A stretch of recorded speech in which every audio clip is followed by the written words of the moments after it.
What's the best part of having our own meat processed? Beef stroganoff. Beef stroganoff. You've never made that in your entire life. I don't know, it sounded fun. Beef tenderloin. Yeah, maybe. Steaks. Maybe. Okay, roast. Let's get a little easier here. Roast beast. How about beef jerky? Homemade beef jerky. That is the best.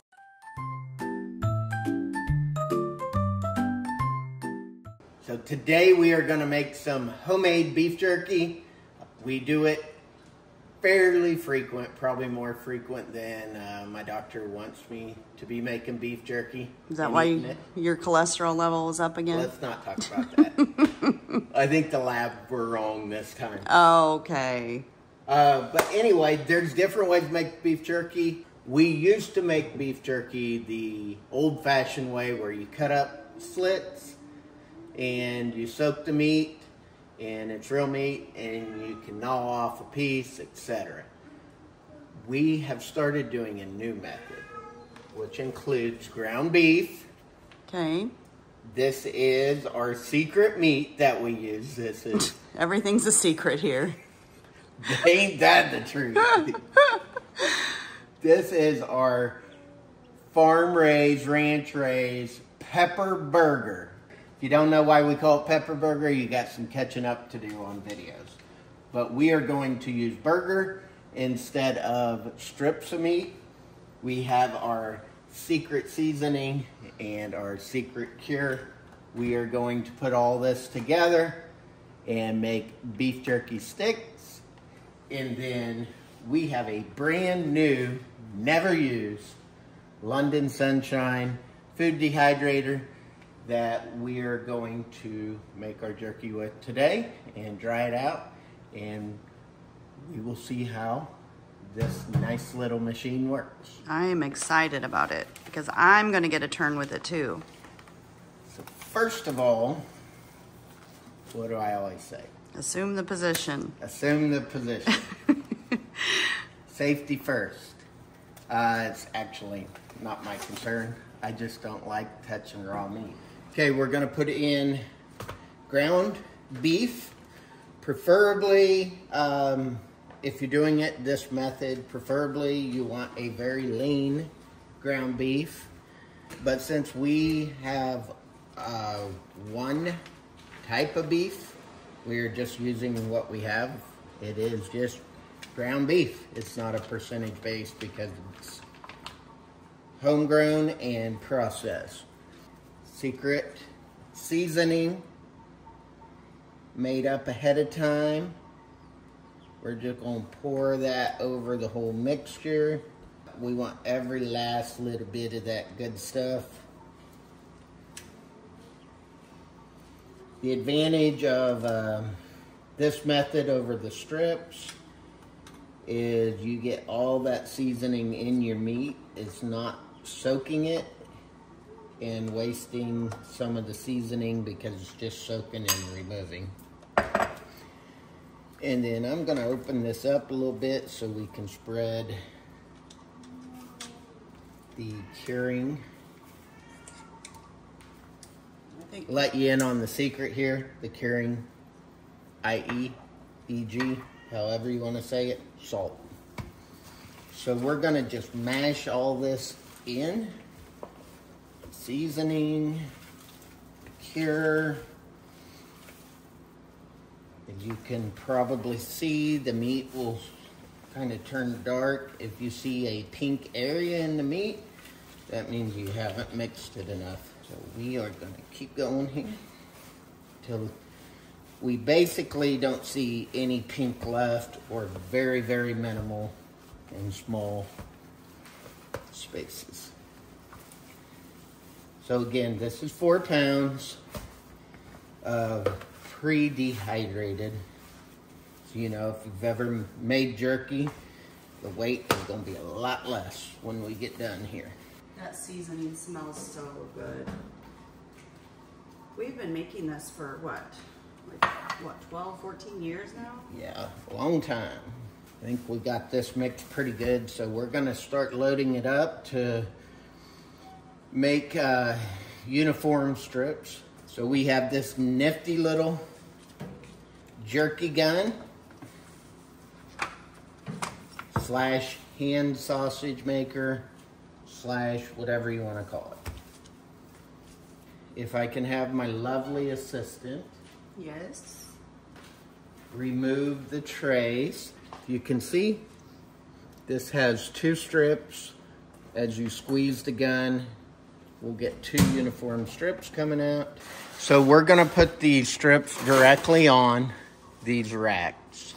I do like these racks. We have a different style of jerky maker, but the air doesn't flow quite as good as what I think the air will flow on this one, because this has a wider spacing on it.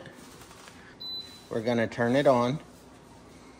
It says 158. It looks like there's a few different preset settings you can do for vegetables, for whatever you're drying out.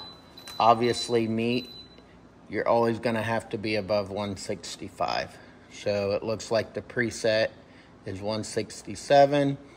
We are going to change the timing to, oop, I went the wrong way, but we'll get there. Are those minutes or hours? These are hours. We're gonna start at 5 hours. Hit start, and then this will warm up. Should take about 4 to 4.5 hours to dry this out. Let it heat up while we get the jerky spread out.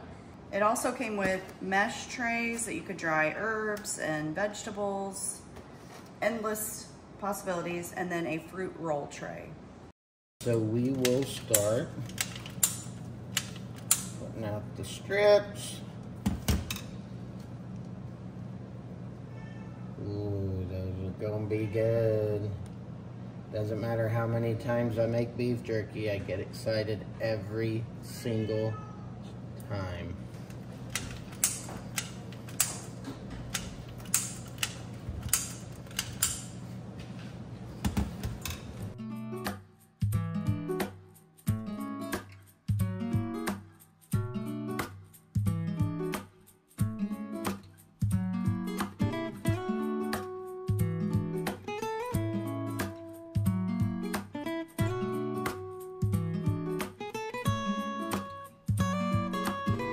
Okay, so slide these in. There's a fan in the back. It feels, that's good air movement in there. Good air. High quality air movement, folks.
Good.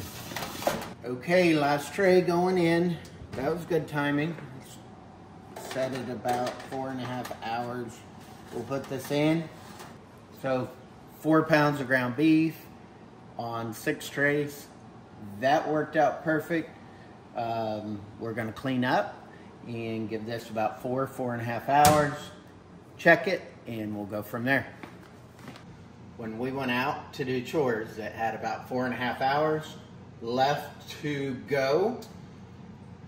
It's down to 212. We opened it up and looked, and these babies are done.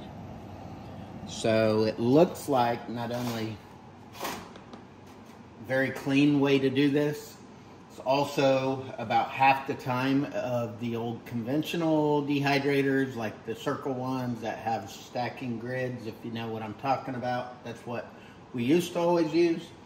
And with those, we had to spiral the beef jerkies around the plate to make good use of the space. These, we got to do strips, and so it'll be easier to dry the fat off of them, store, etc. London Sunshine food dehydrator.